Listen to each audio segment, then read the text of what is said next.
భక్తుల పునరాగమనము, పునర్జన్మ సిద్ధాంతాలని సర్వసాధారణంగా కొట్టి పారవేసిన మన పాశ్చాత్య శిష్యుల గురించి చమత్కరిస్తూ నిసర్గదత్ గారు ఒక కల్పిత కథని చెప్పేవాడు అప్పుడప్పుడు.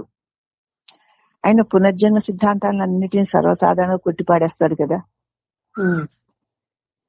అయినా తన పాశ్చాత్య శిష్యులు వస్తూ ఉంటారు, వాళ్ళని గురించి చమత్కారంగా ఒక కల్పిత కథ చెబుతూ ఉండేవాడు నిసర్గదత్తు.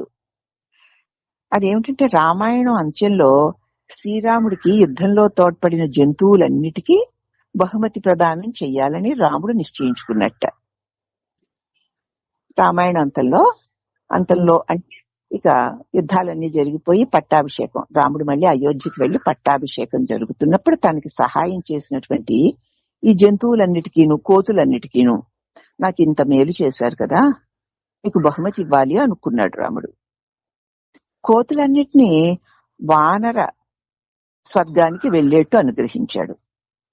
కోతులన్నిటినీ, కోతుల స్వర్గం ఏదైతే ఉందో, కోతులకి ఏది స్వర్గమో అక్కడికి వెళ్ళిపోవచ్చు, మీరు ఆ స్వర్గాన్ని అనుభవించవచ్చు అని వరాన్ని ఇచ్చాడు. ఇప్పుడు నీకు ఏది స్వర్గం అనుకుంటావో ఆ స్వర్గమే నీకు వస్తుంది. అసలు మనం స్వర్గం కావాలి, స్వర్గంలో సుఖం ఉంటుంది అన్న భావంతో ఇక్కడ స్వర్గం కావాలి అంటారు అందరూ. నీవు దేనిని స్వర్గం అనుకుంటున్నావో అదే నీకు స్వర్గంగా ఇవ్వబడుతుంది అనమాట.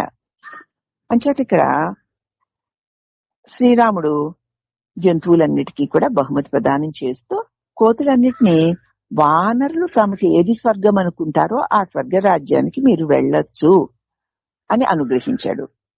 ఇక కోతికి స్వర్గం అంటే కావలసినంత తిండిను, కోరినంత పోరును, అపరిమితమైన శృంగారం, అవే కోతులకు స్వర్గం. ఎవరి బుద్ధికి ఏది స్వర్గం అనిపిస్తుందో అదే మా స్వర్గం అంటే. కోతులకి స్వర్గం అంటే కావలసినంత తిండి, నచ్చిన తిండల్లా తినడం, కోరుకున్నంత పోరు, అలాగే అపరిమితమైన శృంగారం. కాబట్టి కోతులన్నీ తమ భావాన్ని అనుసరించి స్వర్గము అనుభవించడానికి ఇదిగో ఆ పశ్చిమ దేశాలలో జన్మించారు. పశ్చిమ దేశాల వాళ్ళందరూ కూడా మన వాళ్ళు కూడా అటే వెళ్ళిపోతున్నారు. కోతులకి స్వర్గం ఏమిటి అంటే కావలసినంత తిండి, కోరినంత పోరు, ఇక అపరిమితమైన శృంగారం, వాళ్ళకి అదే స్వర్గం.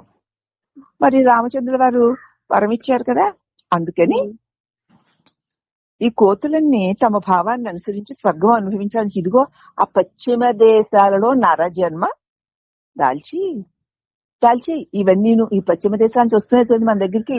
ఈ కోతులన్నీ ఈ మానవ రూపంలో ఉన్నవన్నీ గతంలో కోతులు రాముడిచ్చిన వరం వల్ల ఇంకా పశ్చిమ దేశాల్లో పుట్టారు. కొంతకాలం గడిచిన తర్వాత మళ్లీ శ్రీరాముడి సాన్నిధ్యం పొందడానికి ఒకరి తర్వాత ఒకరు మళ్లీ మన భారతదేశానికి వస్తున్నారండోయ్. ఆ పశ్చిమ దేశాల్లో ఆ కోతులన్నీ నరజన్మని ధరించి అక్కడ స్వర్గము అనిపించేటువంటి కోరినంత తినడము, కోరినంత పోరు, అపరిమితమైన శృంగారము అనుభవించి దాని మీద విసుగు పుట్టి మళ్ళీ మాకు రాముని చరణాలు కావాలని తిరిగొస్తున్నారండోయ్ మన దేశానికి. రామాయణంలో ఆ కోతులే ఇప్పుడు పశ్చిమ దేశాల్లో మనుషులుగా పుట్టారు అని చమత్కారంగా ఒక కథ చెప్పారట. ఎవరికైతే అపరిమితమైన మరి కోరినంత తిండి, కోరినంత పోరు, అపరిమితమైన శృంగార భావాలు ఉంటాయో వారందరూ కూడా చపల చిత్తులైన కోతులు వంటి వారి అని చమత్కారంగా భక్తులు మళ్ళీ పశ్చిమ దేశాల నుంచి మన దేశానికి, మన దగ్గరికి వస్తున్నారు అంటే గతంలో వారు కోతులు. ఆనాడు రాముడికి సేవ చేసిన పుణ్యం వల్ల వాళ్ళు కావాలనుకున్న భోగాలన్నీ రాముడు ఇచ్చాడు. అక్కడ భోగాలు అనుభవించారు. కానీ అనుభవించగా భోగాలు రోత పుడతాయి.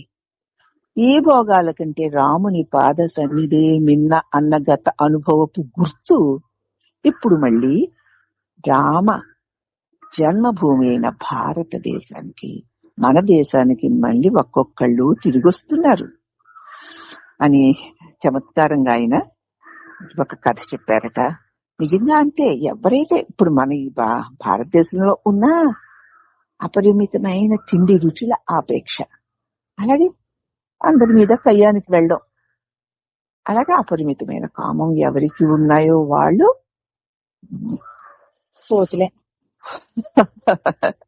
కోతులే. కానీ అనుభవించిన తర్వాత ప్రతిదీ కూడా విడవాలి. రోత పుడుతుంది.